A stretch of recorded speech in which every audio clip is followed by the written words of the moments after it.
All right, everyone, thanks for joining. I'm going to go ahead and get started with the introduction, and then hopefully the people who are having connection issues will be all settled by the time I'm done. My name is Alicia Lord. I'm with the National Clearinghouse on Abuse and Later Life. We're a partner on the MDT Training and Technical Assistance Project. And I'm here today just helping with technical support. Alicia Aiken is our presenter today. This is part 2 of the Confidentiality webinar series. If you have any questions throughout, we're going to encourage you to unmute yourself and ask those questions aloud so we can get as much detail as possible. You can also use the chat if your audio is not working well. If you do have any audio or technical issues, please put those in the chat, or you can also email me or call me, and I'll put my phone number and email in the chat as well, so you have that. Without further ado, I will now turn it over to the presenter. Thank you. Thank you so much. Hi, everyone. Alicia Aiken back with you 2 weeks later to continue talking about confidentiality. The primary focus of today is how do you think, as the project coordinator, about maintaining confidentiality in the meetings? And that's both in current times where you might be having meetings that are facilitated by technology, and also just generally, no matter what format you're using to meet, how do you as the project coordinator think about your role in helping to maintain confidentiality? But also I want to talk about whatever's useful to you all today. So we're going to make sure that we leave time for questions and interaction. As I always would say, thank you to the Office for Victims of Crime, which has made it possible for me to be here presenting for you today. But before we get going, I really want to start by hearing from you. When you think about your role as project coordinator and your multidisciplinary team having meetings, sharing information, and coming together, what do you worry about? What are you worried about? What are you wondering about? What are you uncertain? What do you want to check in on? Any of those things. Start by using the chat, but also there's few enough of us that we can unmute ourselves. I'm unmuted, but you can unmute yourselves to say something. But somebody get us started. What worries you, or what do you wonder about when it comes to confidentiality, privacy, and your MDT meetings? I can put it in the chat, but I'm happy to get us started. I worry sometimes that with all the different disciplines around the table, that they look to me to be the expert on all of their rules and regulations. And you know, I'm a psychologist. I know mine really well. I certainly have a working knowledge of the field in general. I feel really competent, except when I'm in that moment and somebody's like, well, can I say this? Or says to somebody else, you can't say that. And then it's like my job to figure out, you know, and I can do it, you know, I can fake it, but I'm not always positive that I know. Okay. God, I'm so glad that you brought that up. That is a really excellent point. So, okay, so I'm gonna keep soliciting thoughts from folks, and I'm taking notes so that I can circle back around, because we're gonna talk about that one for sure. What else? What else do folks worry or wonder about?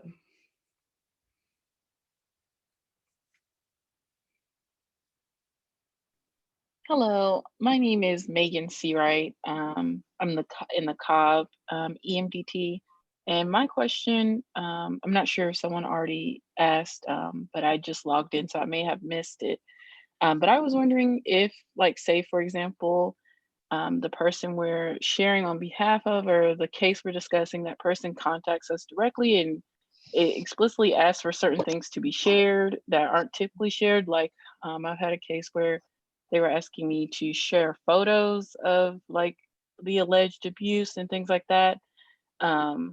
Is that something that can overrule like the set guidelines. So if the guidelines prohibit sharing something, but the person explicitly asked me to, is that something that will allow it, or is it just all the way no? And this is like the example you're giving is somebody who it's like, I am the person who was harmed. These are photos of my injuries and I want you to show. Right. Okay. Right. Yeah. All right.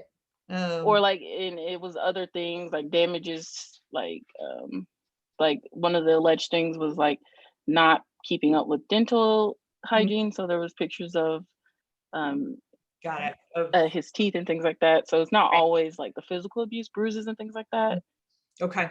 All right. That's a really great question. I'm glad you asked that. And then in the chat, and I don't know if it's Dina or Dinah, shared that this question of, as project coordinator, and this is a little bit, in some ways it's similar to Nancy's, which is that how do you ensure that everyone honors confidentiality without being forced in the position of being the expert for everyone on confidentiality, right? There's a way in which those two things are two sides of the same coin that can be tricky to think about. And I will say that in the past, when I have, when I have talked to some MDTs around the country and maybe said, hey, how are you thinking about confidentiality?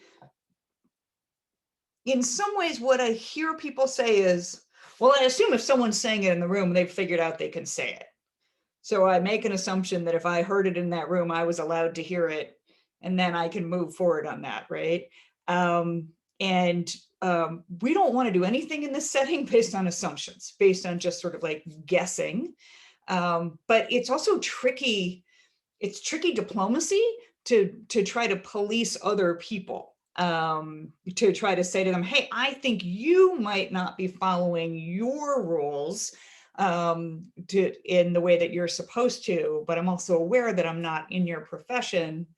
And that can get even trickier if you talk about other power differentials, such as sort of differentials between the power that two different professions tend to carry, differentials in terms of the way our society marginalizes and doesn't listen to some people and does listen to other. All those things can make it even more complicated. Benita raised a question, is there a difference between a criminal justice MDT and a medical MDT? All right. This is great. You guys have given me meat to work with. I'm gonna, 1 second, I'm not supposed to let you see behind the curtain, but I'm gonna do that because I'm thinking about the best order. What I wanna say, I'm actually gonna jump forward in the PowerPoint.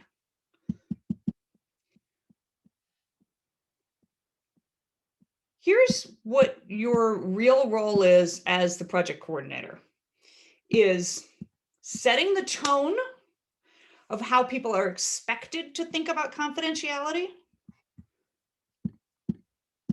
and then building the culture of how people behave with each other around information. So those are two just very big headline ideas, setting a tone and building a culture, which does not mean it's not your job to be the expert on everybody else's law. It's just not. And I think it's entirely fair to say that in a meeting, if somebody says, hey, I'm not sure, can I share this?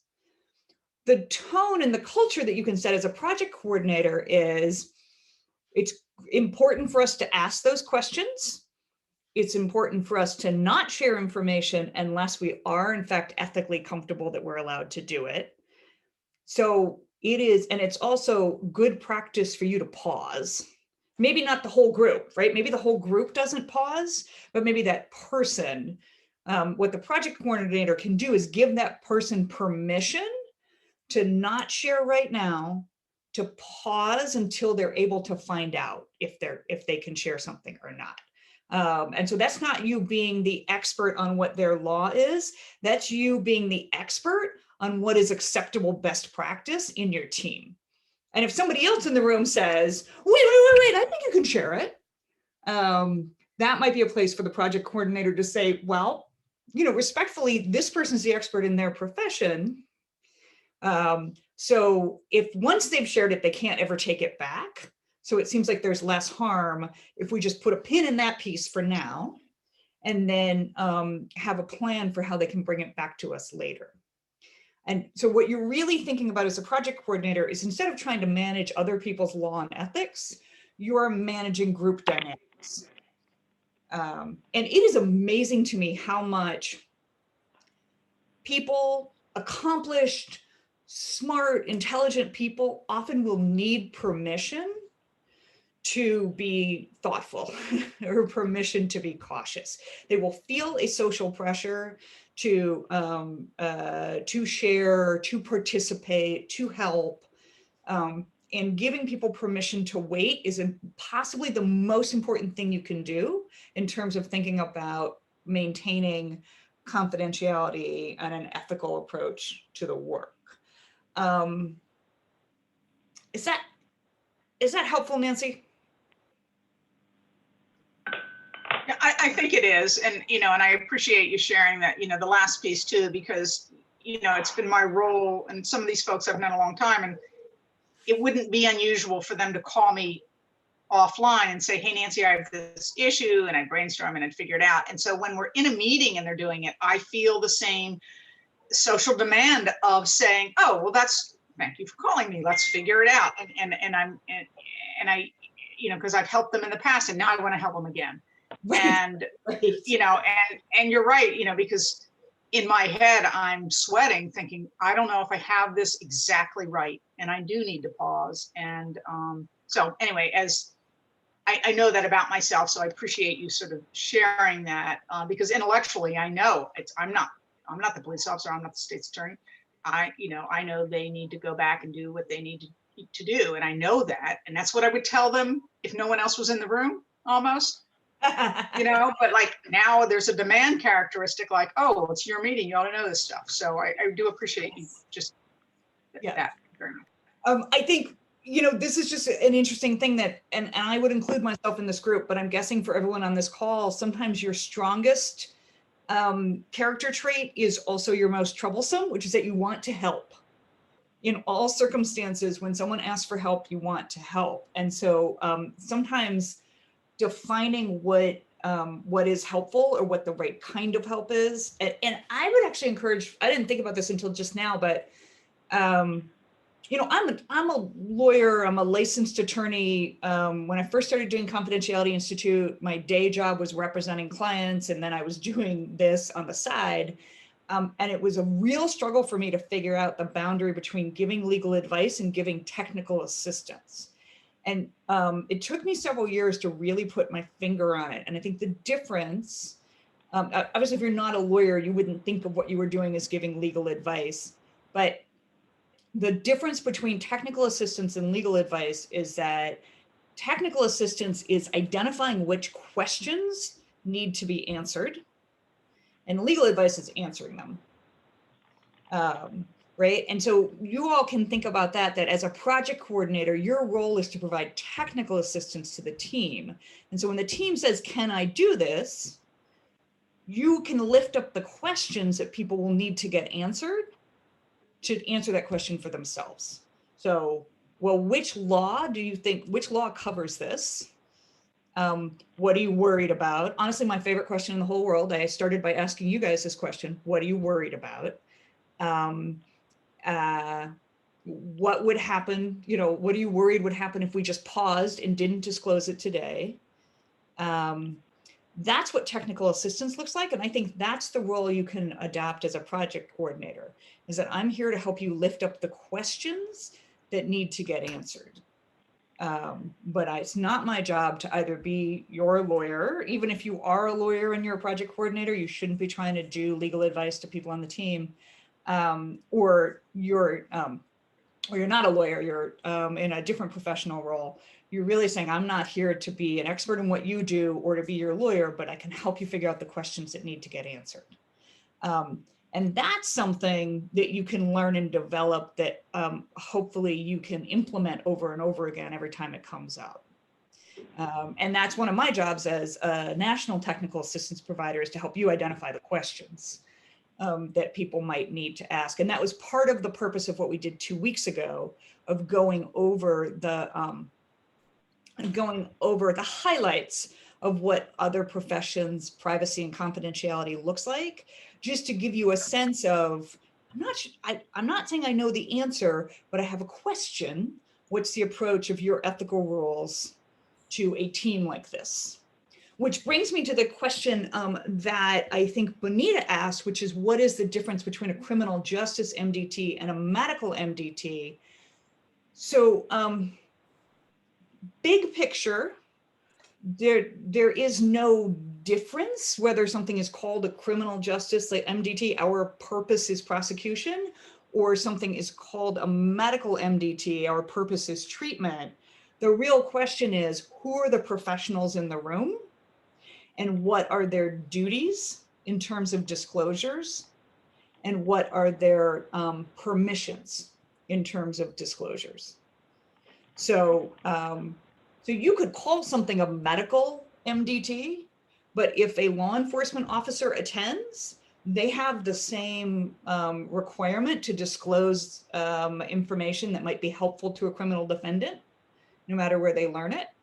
And you could have a criminal justice MDT where, you know, the purpose is to increase prosecution, but you might have a doctor attend, and the doctor's privilege rules are the same, regardless of what the goals of the MDT are. But helping folks in advance identify who participates in this MDT. So one of the things that you can do as a project coordinator that I think of as building culture is creating space for your team to talk about these ethics and confidentiality rules that they have early, or if you're already in process, create space.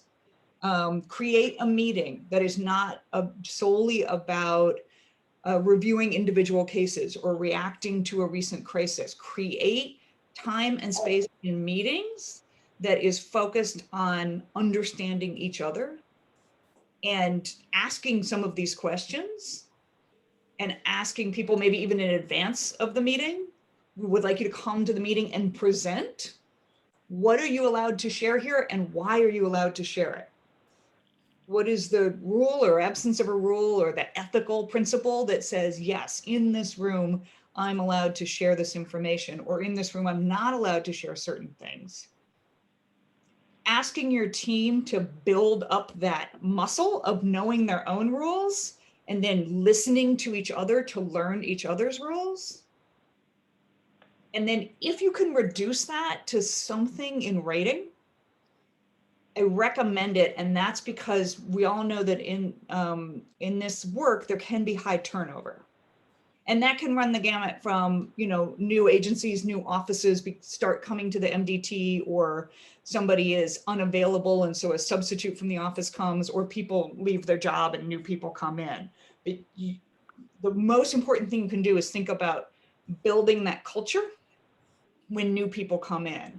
And so if you have created something in writing, either something in writing about what are the confidentiality ethics and the general rules of the professionals who participate, if you can build that document, then you have something that you can give to new people and say, part of being on this team is reading and knowing this.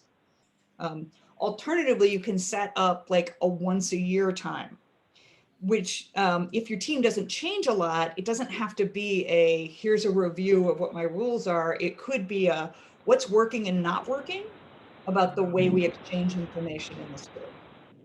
And if there's folks who are like, well, I'm really frustrated because you will never tell fill in the blank, that is an opportunity for that person to either say, I guess I could share that, or I don't know, I've been nervous, but why don't I go research it and come back and find out if I can or not. Or the flip side is they might say, I'm confident I can't share that, and here's a reminder as to why. So it's creating this space of being sort of a constant learner and a constant improvement, both about what the needs of elders are in your community who are experiencing abuse, but also, you know, who are the professionals that you're collaborating with. Like, this is what true collaboration means, is to really get to know and understand each other. And that's the project coordinator's role, is to facilitate, make time for, record, give permission for that culture. And I think that's part of that question that somebody posted in the chat about how do you ensure everyone honors agreements to maintain confidentiality? So remember, there are two confidentiality questions for every MDT, which is there's 3 stages, right? There's information coming into the team. There's information, like once it's in the team, how does the team use it and manage it? And then how does it leave the team? And I remember if I said this 2 weeks ago, I train on this stuff so much. Now I'm thinking, did I say this to you all or to someone else?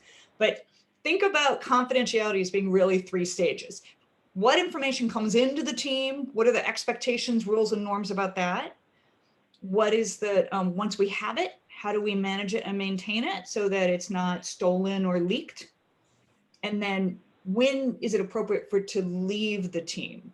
So in some ways, when is it appropriate for it to leave the team? That's the hardest for you as the project coordinator to know what's happening, because you don't know what people are doing and saying when they're out in the world. So that's the place where building culture becomes the most important. That's the place where really sort of saying, hey, this is the expectation. This is how we think about what we do. This is what it means if you're not following those rules. And I'm not suggesting you have a punitive environment, but having some expectation. If there's somebody who doesn't abide by these rules, which we've all talked about and made really clear and written down and we understand, if somebody doesn't abide by them, it might mean that you're not, that, you know, we need a replacement for you on the team.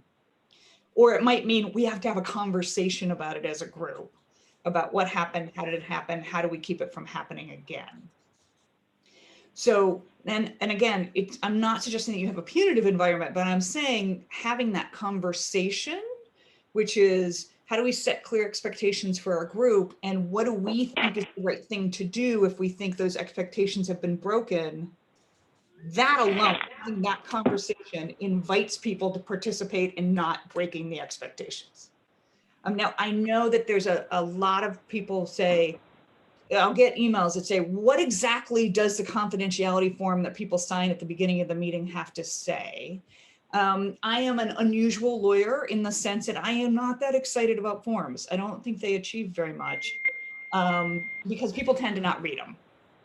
All of us. I'm actually socially unpopular because I do read forms before I sign them. It makes the car rental people and the receptionist at the doctor's office and all sorts of other people very irritable with me because I insist on reading things. We have developed a culture of signing off without really reading stuff. So I'm not saying abandon confidentiality agreements. There are some groups that at the beginning of every meeting, they will have a sort of a reaffirmation of confidentiality that people agree to follow in the group, and they will sign the form before they go into the room. Think of that as about building culture, which means those forms have to be really communicative, shorter, fewer words, clearer ideas, and a real expectation that we're using this as an opportunity to remind people, not as an opportunity to create a 3-page legalese document that not even a lawyer would read in their right mind. I mean, here's the secret about lawyers. Lawyers are the worst plagiarists you've ever met. Like, we always start by using someone else's form. And I don't really think I'm giving up any secrets here. Like, we're always like, can you give me a model? And so if you ever have a lawyer give you a form and it's got a lot of really complicated, kind of hard to read language in it, I will bet you lunch that lawyer started by borrowing from someone else and has not deeply thought about what the language in that really says or means. So focus on highly readable, simple language, communicative forms that say, our agreements that are in our memorandum of understanding apply today. Everyone here is representing that they have thought about what they're ethically allowed to share, and that they're going to stay within those ethics, and that when you leave this meeting, you will only share, what is appropriate or ethical based on the agreements that we've made in this team. If you're unsure, pause. And, we have a copy of the memorandum of understanding here at the meeting that we can give to you. So thinking about using those forms as a way to build culture means they have to actually communicate something. And it's not just about getting the signature, but it's about what does it mean to sign it. So I got a great question from Megan about if there's something that your team typically doesn't share, it just doesn't usually come up. It's not something that the team usually participates in, but you have the person who is the elder saying, I want the team to know this, or I want the team to see this. There's really a couple of different questions to answer. The first question is, what is the right of the person to give instructions to have that information shared? Most of the time, if you have a confidential relationship with a professional, if you then give instructions saying, I want you to share this information on my behalf, I understand what the risks are, but I want this shared, and I'm giving you not just permission, but instructions to do it, most of the time that is legally acceptable. There's two really important questions that professional would need to ask. One is, what do the instructions have to look like? So different professionals in different states have different rules about what kind of instructions they have to get. And I'll explain what I mean. So lawyers, generally, a client could call me on the phone and say, I want you to show the other side that picture. I want you to mail that picture. And as long as I believe my client understands what they're doing, understands the downsides to doing it, and definitely wants me to, that's enough. And I can, mail a copy of the picture to the other side, or show it to them in court. If I am a VAWA, VOCA, or FIPSA funded advocate, and somebody says to me, I want you to show that picture at the MDT, VAWA, VOCA, and FIPSA all require written consent, and verbal consent is not enough. So it might be that you're in a profession where your instructions mean that you need to take an additional step for what those instructions look like. In most states, mental health providers, even if the patient says, I want you to share this information, the mental health provider is allowed to say, I'm not going to share it because I think it might do you harm. Either it would do you psychological harm, or it would do harm to our therapeutic relationship. So I'm not going to be the one who shares this information. So again, I'm not trying to tell all of you what the rules are for professionals in your area, but these are sort of concrete examples of how implementing instructions from a person might look different depending on what your profession is, even though you're all coming to the same MDT. So it is this, it's like any innovative collaboration. It's tricky, right? And it's about both being sort of, where do I sit? What's my role here in this room? What's my position? What are my duties? And then also, what's this team for? Because there might be an additional question where the culture of your team is that your team has decided that it's not appropriate to look at pictures, or you're not going to, but maybe your team decided that as a global matter, but this is really something that this individual elder wants, and this will make the MDT a more productive, effective process for them, and they'll be able to trust it better.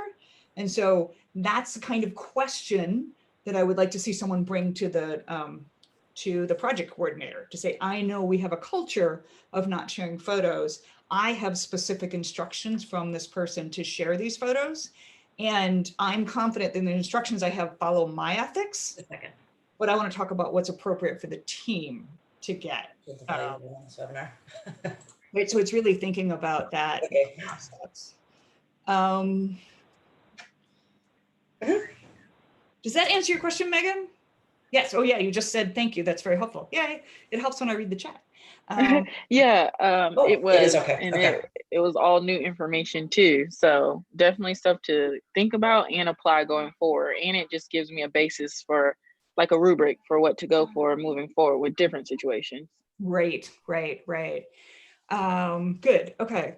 Tracy has a really important question about what do you do in the work area? Just so it's extra clear. And you know what? And I know folks have been unmuting to share, Okay, but let me. somebody is unmuted and doesn't realize it. So It should be set. I appreciate it. So so Tracy says people are hesitant to discuss cases because there's this feeling that everyone knows everyone. And that sometimes when they do start talking about it, everyone starts talking about drama, right? And that word drama, like it's interesting. As a former amateur theater person in my younger years, that word drama has really taken on a negative connotation, right? As if somehow when what people are experiencing is feels less real when we call it drama. And that's what people can do, is start almost gossiping. And so I think, so that's a real role for the project coordinator. And that's part of building culture in the beginning, which is how do we keep our tone on track? How do we know what's appropriate, helpful, useful? Because part of that big picture idea of maintaining confidentiality in a meeting is really about, if something doesn't need to be shared to be helpful in this room, we don't want to share it. If it's not necessary, let's not put it out there. And so really thinking about what is, in some way I wonder if thinking about finding the balance between, we don't want anyone to fall through the cracks. So the more everyone knows, the more everyone can help is one value. But the other value is, people don't want to be like butterflies on display. And what's the minimum amount necessary that needs to be shared in this group to actually help the person and keep them from falling between the tracks? Like, these are competing values. We're never going to make those two. Minimum amount necessary and everybody knows everything so nothing gets lost are always going to be different. And the trick is finding the balance. So I think as the project coordinator, thinking about how do you listen for when things feel like they might be getting off track, and what can you say or ask to redirect the conversation to what's useful. Well, what's useful, you can only do that if you kind of know in the beginning, right, what's useful. Agendas make a really big difference. And I know that doesn't necessarily address the question of, if everybody has agreed you're going to talk about one person, and then people start bringing in kind of more community gossip rather than professional information. I know agendas don't solve that. But one thing that agendas can do is tell us how much time we plan to spend on things. I mean, I would actually say, and this is going to sound a little boring, but a lot of the trick to maintaining appropriate communication and confidentiality and good group dynamics in a meeting is kind of the boring logistics of running the meeting. How many cases are we planning on talking about today? How long do we plan on talking about each of these cases? Who's leading which parts today? Because if you have that agenda in advance and you put that agenda out to the group, that gives you the power as a project coordinator to gently redirect when things are starting to spin. Then you can you have an ability to say, okay, so I'm looking at the time. We said that we plan to spend 20 minutes on this one case. We are at 15 minutes right now. What do we think is the most important thing to focus on right now for this person? And do we think we need more time? I mean, I've said plan. What do you plan to spend? It is always possible in a group for the group to say, you know what, we misjudged and we need more time than we thought we did. And so you can make that decision. But if people are really just sort of spinning out and gossiping, that's a great way, without sort of shaming or judging anybody, to bring something back on track. But you can only do that if you had a plan in the first place that everybody knew about. I actually, if anybody wants, we're going to call this connected because it's part of doing this well, but I actually have an entire training I do on how to run meetings, which I learned to do after sitting through not the most well-run meetings for over a decade in my large agency. And so I learned this method from a human resources expert, and then she and I developed a version of it specifically for nonprofit environments, thinking about running meetings. So if anybody ever wants technical assistance on how to run these meetings well, in a way that gets everyone involved and does this stuff about building culture, feel free to reach out, and I'll make sure you have my email so you can do that.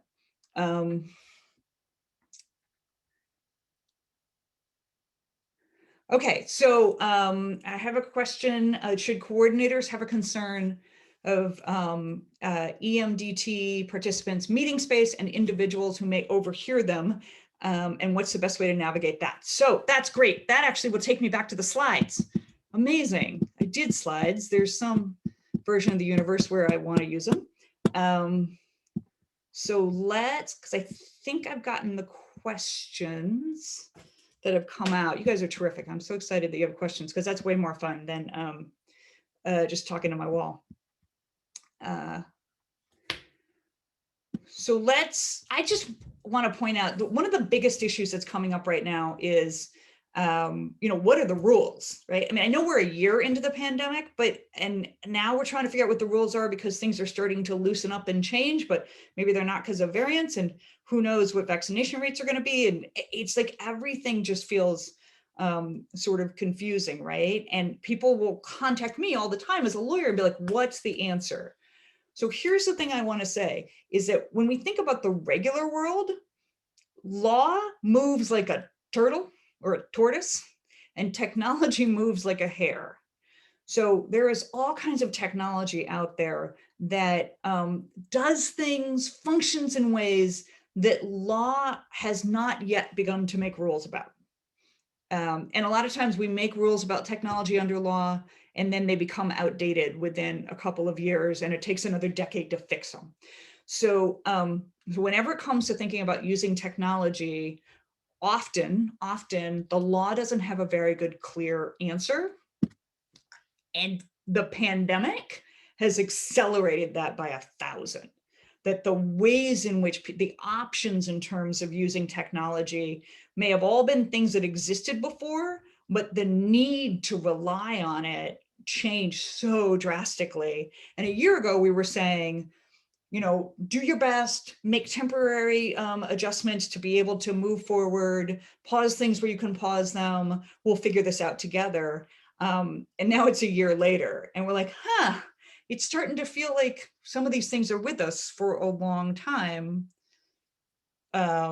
What should we stop doing? What should we continue doing? And so there's no obvious, clear, right answer. What we're talking about is really using good judgment and thoughtfulness and asking good questions, but the answers might be very local. They might be based on your group. They might be based on what's available to your team. They might be based on where your comfort level is and what makes sense. But nothing about the technology or the pandemic has changed any of the basic rules of the road. Which is that, and we've talked about this, team members only share information they're legally allowed to share. Law enforcement, and that includes prosecutors, still absolutely has a duty to disclose information. Other folks may have mandatory reporting duties that could be triggered in a meeting.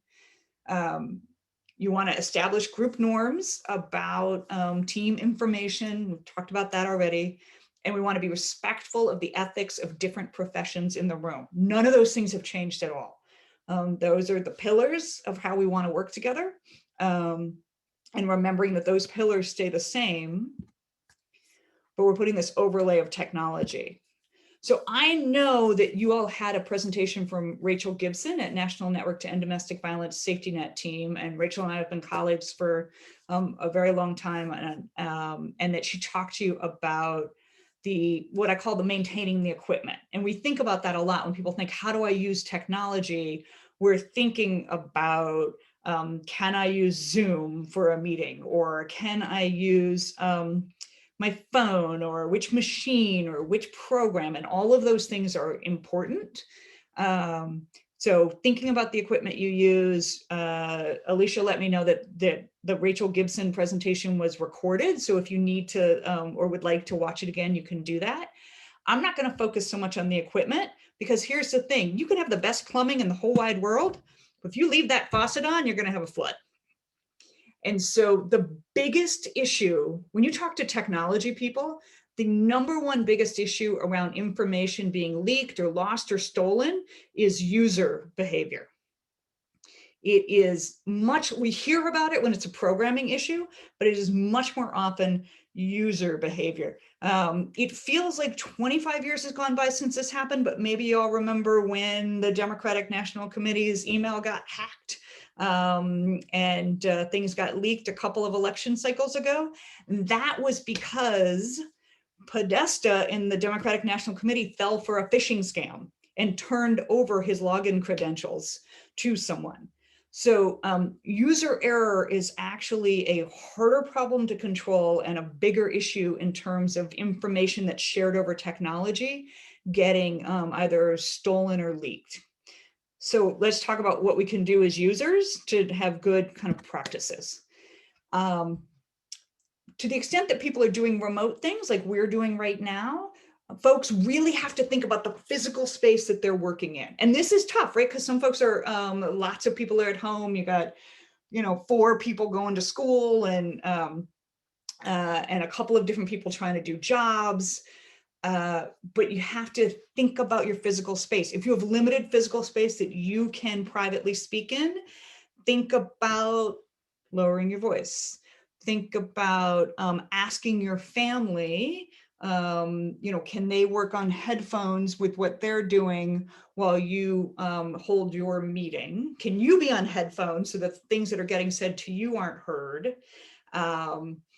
I will tell you, I 100% thought, because I've worked from home for many years, and I 100% thought that I had a private space in my office until during the pandemic, I told someone what I thought was a funny story about my college-age son, and my college-age son appeared in my office to say, "Why are you telling stories about me?" And that was when I learned that there was nothing about my office that was actually secure in regards to sound, partially because I also have a loud voice.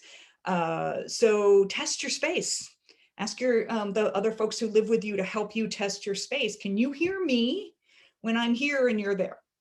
And this is tricky. We don't think of this stuff because we think of, we think of using technology and information as worrying about kind of the bad guys taking stuff, but we hopefully trust the people that we live. And so we don't think of them as people who we have to shield stuff from, but we do. If we're doing work from the home space, we have to think about how to shield folks from what we're doing and saying. So think about your physical space. Think about your paperwork. If you're getting stuff in the mail, you're printing stuff on your home printer, pay attention to it, control it, put it in a file, know where it is, say to the people who you live with, this file cabinet, I need you not to go in there. If you worry that that's not enough, see if you can lock the file cabinet, and getting a file cabinet that locks is not particularly expensive or difficult. I'm looking at my file cabinet right now. I think I bought it when somebody else went out of business, and I don't know if I got the key to the lock. Right. So, but it's asking those questions, which I literally have not asked myself before.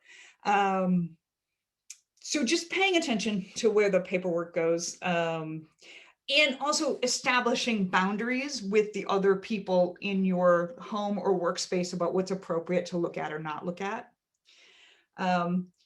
Pay attention to your Wi-Fi password. If you got a wireless router and you assumed that long, complicated string of numbers and letters was a great password, change it. Those passwords are issued by the companies, and people who want to steal stuff know how to crack the code of what those companies issue as their password. So you should update it to often a phrase or a couple of random words that make sense to you, but don't necessarily, no one else would put them together. If you use a single word, there are dictionary programs that can just basically run through every single word in the dictionary in less than a minute and try to crack the password that way. Always install your updates and your patches on your phone and computer. Most of the time, those updates and patches are fixing a problem that they've discovered. So Microsoft Exchange has been in the news a lot lately because there's something wrong with their programming that allowed people to break in. And fortunately, there are what they call white hat hackers who will attempt to break into systems. And when they succeed, they will then notify the company. Usually quietly and privately, they'll notify the company and say, hey, we could break in. And you need to fix this. And sometimes the companies are like, it's not a problem. So then the white hat hackers will make it public. And that's what they call a 0-day programming problem, meaning the company literally has 0 days to fix this problem because it's a big deal. So when you get those updates, those are usually patches. Unfortunately, I know a lot of times those patches are packaged with changes to the way that the operating system looks. I mean, I'm struggling with my beloved husband because he won't update his iPhone, because if he does, he'll lose his Scrabble program. And I'm like, yes, but everything else about it is vulnerable. Right? But this is the reality. If you're going to do confidential work on your machine, you have to commit to updating patches when they come out. Also pay attention to who else shares your machines with you. So even if you have one machine in your household and this is the one that you've got to do work on, and it's also the one that other folks in your household are using for other purposes, you should be able to set up a separate instance on the machine that is just you doing work stuff or MDT stuff, so that other people don't have it. So, my family uses this computer sometimes, but I have my own instance with my own password and they don't know what it is. And it drove them nuts until they became teenagers and they were super excited. They could say, no, Mom, we don't share passwords in this house. In terms of your role as project coordinator managing the meeting, if you're doing an online meeting, Zoom or GoToWebinar or any kind of platform, pay attention to who should be there. That really is your role as leader of the meeting. Or if you're not sure you can do it, assign someone else to be in charge of that question. But don't hesitate. If there's a phone number that pops up and you don't recognize it, again, it feels socially awkward to say to the whole room, we're not going to go forward with this meeting because I don't know who 212-420-0595 is. Do it because you don't know. And you do not want to start that meeting and find out that someone is accidentally or intentionally sneaking into the meeting. Have a plan for how people are going to contribute. So what's the expectation? This again gets back to having an agenda plan in advance so that people know kind of who's expected to share when, so they can predict and plan it so that no one feels shut out. You're probably going to start to get situations where some people are in the office and maybe a couple of different people from the same office are on your MDT. And so they want to be on one screen together in a room, and other people, or you get to the point where there's two people who aren't able to come to the group, but the rest of the group is all together in a room. I cannot recommend highly enough, if you have one person who needs to be remote on Zoom, each and every person at the meeting should also be on their own terminal, their own machine attending by Zoom.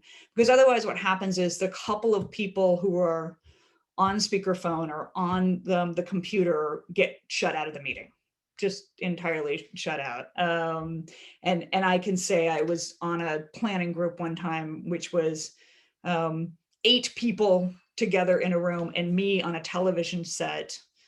And it was unbelievably difficult to get heard, to contribute, to participate. And it's just not a good dynamic. So as we are in this transition phase, if you still have some people who need to be on Zoom, I highly encourage you to have every person on. And that's actually what most of the tech companies, their rules are about how they run their meetings. Also make really clear expectations about people attending. Two things: camera. Should people be on camera? Should people be off camera? Is it expected they're on camera unless there's a reason they can't be? Like, just that's culture. Talk about it in advance so that you have people have an expectation, and set really clear expectations about attendance in transit. I mean, my gut, I'm not you and I'm not in charge of your team, but my gut would be that nobody should be trying to attend an elder abuse MDT while they're on the move. But you would be amazed at the things that people will attend from the car while driving people in their family around town or on a road trip, or all the different ways in which, because of the convenience of the machines, we make assumptions that we can take things everywhere when really we shouldn't, because part of it is we can't properly pay attention. We also can't properly maintain privacy. So just have that discussion with your team. And that kind of leads us into this question of virtual meetings and group interaction. Talk about what it means to be on camera. If there is an expectation that people are on camera, have them remember that what's behind them, what's happening, all those things are become more prominent, and your facial expressions become more prominent. So I used to get called on in law school all the time. My criminal professor would say, what?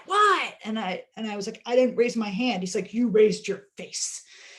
So apparently every thought I had crossed my face, and this professor could see it and would make me tell him what I was thinking. So that's a reality in this environment too. Your facial expressions can become even more prominent to the rest of the group. We just want to think about that. What do we mean by that? How do we display respect to each other? And is your screen version of yourself distracting you?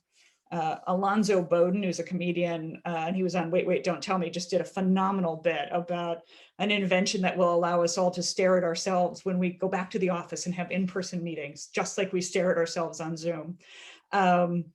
Most of these systems allow you to turn off your own screen view. So if that would help you to be more focused on the group, check that out and consider using it. This actually relates to the question that was asked about cameras. Megan asked, about pictures. If there are pictures that are going to be shared and they are of injuries or of dental neglect or anything that might, that is intense to look at, remember that every person is going to be they're alone in a room on a machine, and it is going to feel like a very personal, intimate experience to suddenly have those pictures show up on their screen. So I would say, tell people if it's coming.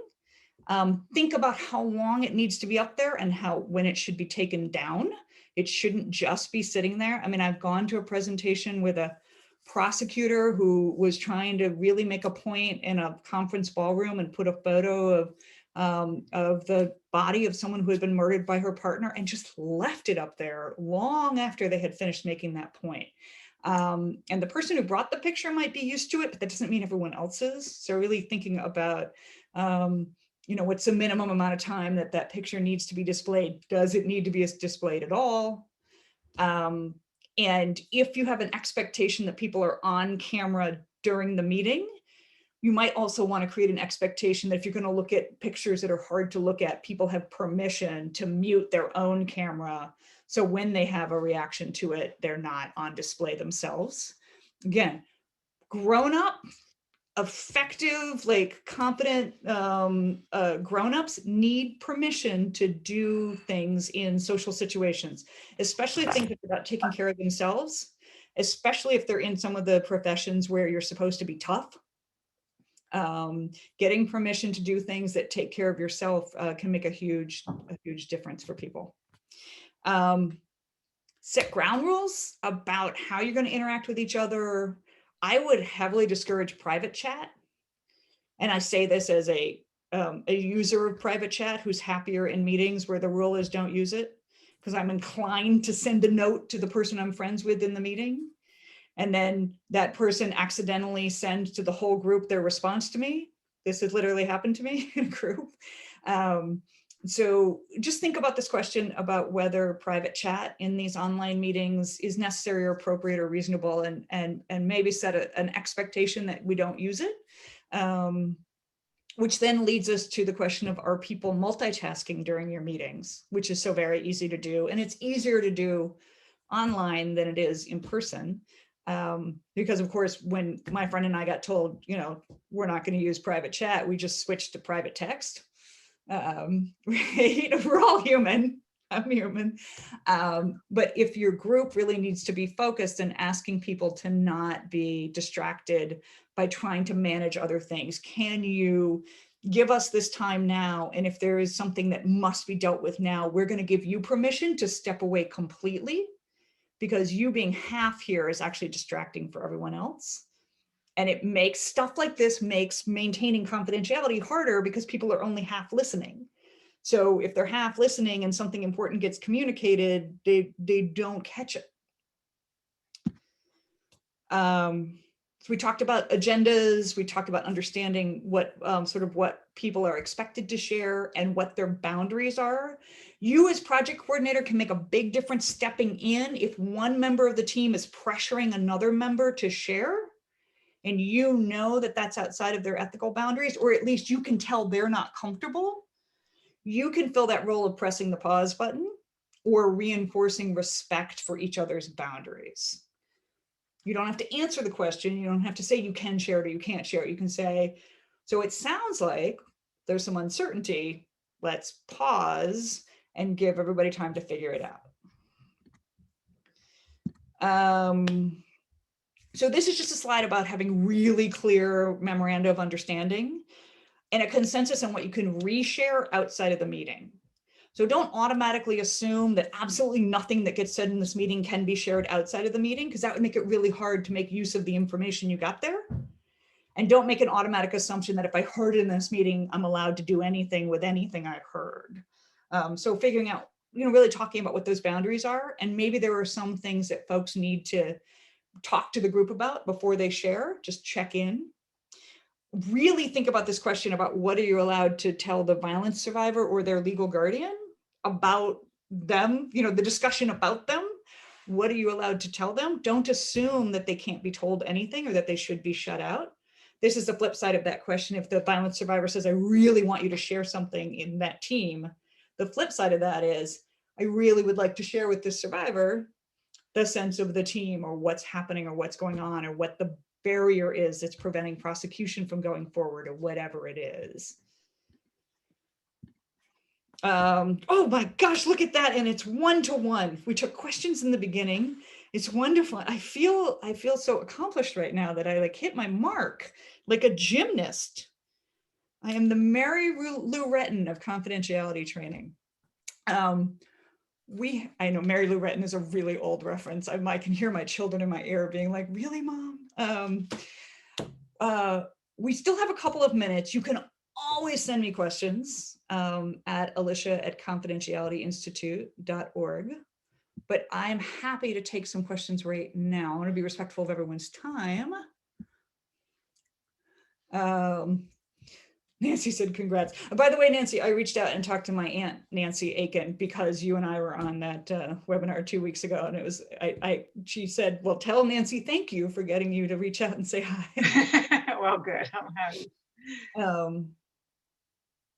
Any other questions? I know we took kind of an organic approach at first, and then I ran through the slides a little quickly. We'll make sure that you guys get a copy of the slides so you can use them as a reference point.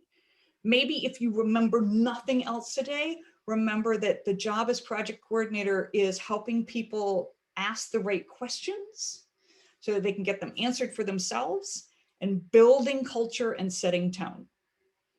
That's your role. And that will help you maintain confidentiality, as well as all the other benefits that we're trying to achieve by having these teams together.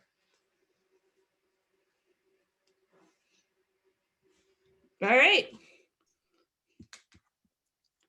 Well, Alicia, Grace, I think I'm done. No other questions. All right. Thank you so much. everyone for joining us today. You will get a follow-up this afternoon with a link to this recording. I'll also link to the technology recording for that webinar that we had earlier this year, in case you wanted to review that again. And we'll also send out a link to the evaluation for this webinar. So please fill that out. Let us know what was helpful and what you'd like to see in future trainings as well. Thank you so much. Have a great rest of your day. Bye, everyone.